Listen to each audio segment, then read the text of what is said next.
Matram to all of you and my dear students too. Welcome to your channel ASAP English by Aaron. बच्चों, अभी हमने पिछले video में आपको पढ़ता है, पढ़ती है, ना है यानी कि हैव टू, हैज़ टू का यूज़ और पढ़ता पढ़ती ना है ऐसे सेंटेंसेस का ट्रांसलेशन बताया। कौन कौन सा बताया? अफर्मेटिव और नेगेटिव। तो अभी हम आज आपको बताने वाले हैं इसका इंट्रोगेटिव सेंटेंस। यदि आपके सामने इंट्रोगेटिव सेंटेंस आता है तो उसका ट्रांसलेशन कैसे करेंगे और आप इसका यूज़ भी कैसे करेंगे। अफर्मेटिव से नेगेटिव कैसे बनाएंगे, नेगेटिव हो तो इंट्रोगेटिव कैसे बनाएंगे वो चीज़। बट ये सब बताने से पहले हम हमेशा आपके लिए कोटेशन बोला करते हैं। वो कोटेशन है आपके लिए इस प्रकार: if you feel like you are losing everything, remember that trees lose their leaves every year and still they stand tall and wait for better days to come। यानी कि यदि आप सोचते हैं कि हमने सब कुछ खो दिया है, यदि आप सोचते हैं कि सब कुछ खो दिया है तो ये बिल्कुल गलत है। आप ध्यान दीजिए कि जो हमारे पेड़ होते हैं हर साल अपनी पत्तियों का त्याग करते हैं, उनकी पत्तियां झड़ती हैं और वो नए बसंत आने का, नए ऋतु आने का खड़े रहते हैं और उसका स्वागत करने के लिए अपनी बाहें फैलाए होते हैं। इसलिए आपको जब भी कभी अवसर मिले उस अवसर को छोड़ना नहीं है। जहाँ कहीं से मिले आप उस अवसर का लाभ लेते रहें और आगे बढ़ते रहें। तो अब हम चलते हैं, समय न बर्बाद करते हुए हम आपको बताते हैं प्रेजेंट टेंस का, जो हम आपको बता रहे थे कि ऐसे ट्रांसलेशन जो अब आपको आने वाले होते हैं, पढ़ता है, पढ़ती है, ना पढ़ता है, ना है, इनके इंट्रोगेटिव सेंटेंस। यदि इस प्रकार के सेंटेंस आ जाते हैं तो सपोज दैट आपको एक सेंटेंस आया, क्या तुम्हें प्रतिदिन नहाना पड़ता है ना? ठंडियों का मौसम है और फ्रेंड्स आपस में ऐसी बातें करते हैं, है ना, कि क्या तुम्हें प्रतिदिन नहाना पड़ता है, ऐसा पूछते हैं। तो ये आपका स्पोकन भी हो गया और ग्रामेटिकल भी हो गया और आपके एग्जाम में भी आता है, वो चीज़ ध्यान देना है।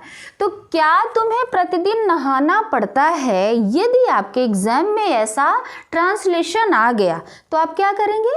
आप क्या करेंगे?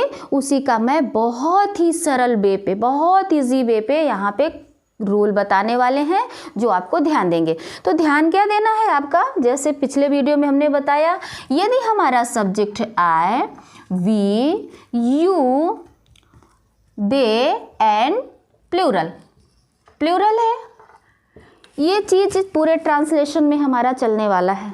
इसको हमने क्रीम का नाम दिया है, आपको पता है।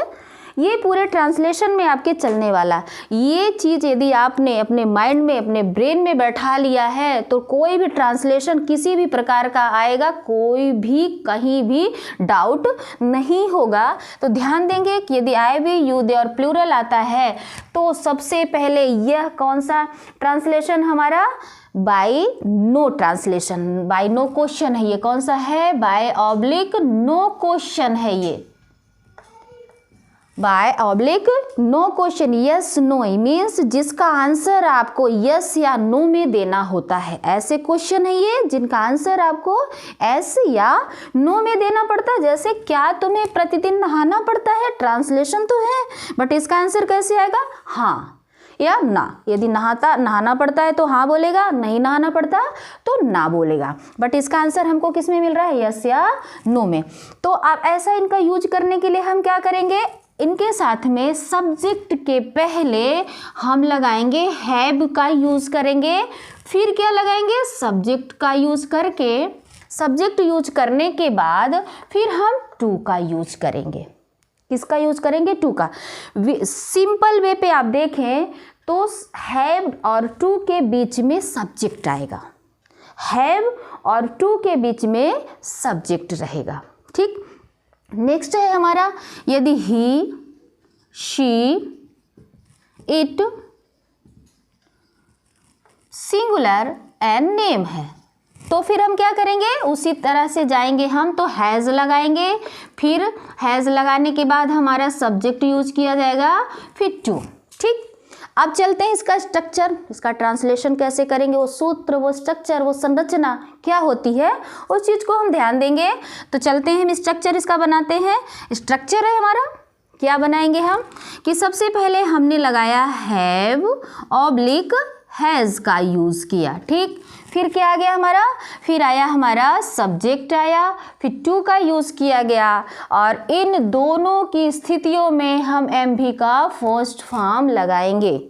इन दोनों स्थितियों में एम भी का फर्स्ट फॉर्म यूज किया जाएगा, object, other words and question mark. Not forget question mark. यदि आप रिटर्न कर रहे हैं तो क्वेश्चन मार्क लगाना ना भूलें, क्वेश्चन मार्क बिल्कुल ना भूलें। और इसका हम एक्सप्लेन भी करते होते हैं। तो क्वेश्चन के जैसे हमने पूछा क्या तुम्हें प्रतिदिन नहाना पड़ता है, तो एक्शन आपका जो सेंस होता है, जो भाव होता है, वो क्वेश्चन का होता है, वो आपको बता देता है।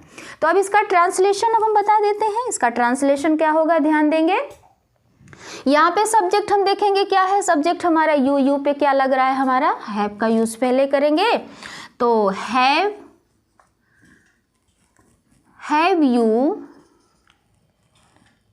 यू टू, क्या करना है, प्रतिदिन नहाना पड़ता है। तो have you to take bath daily and question mark. Have you to take bath daily, इसका ट्रांसलेशन क्या हुआ, क्या तुम्हें प्रतिदिन नहाना पड़ता है, have you to take bath daily. ठीक, ये आ गया आपका, ये आपको अब समझ में आ गया। सिंपल सा ले लेते हैं, एक सिंपल सा, क्या उन्हें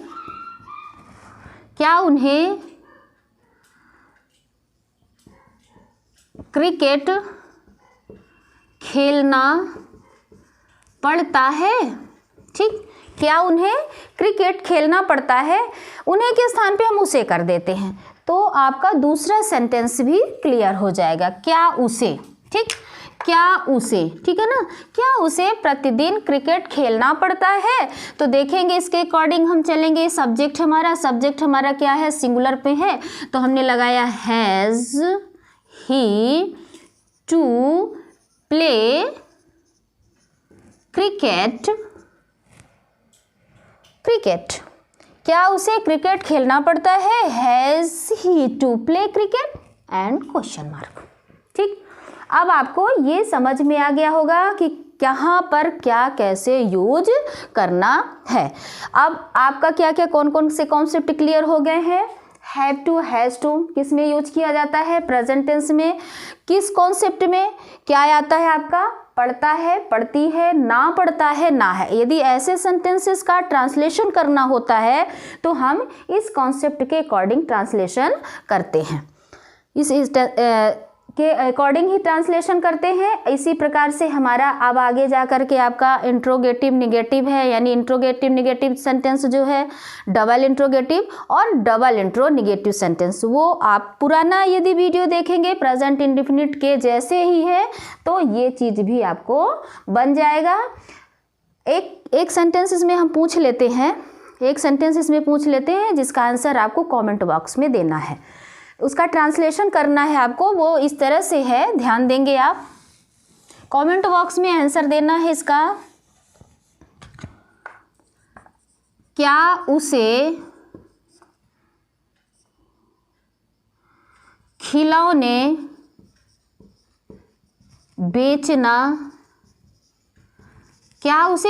बेचना है। यहाँ पे आपका ये सेंस आ रहा है, क्या उसे खिलौने बेचना है। इसका ट्रांसलेशन करके आपके कमेंट्स बॉक्स में आंसर देना है। वीडियो से आपको लगातार बने रहना है, देखना है।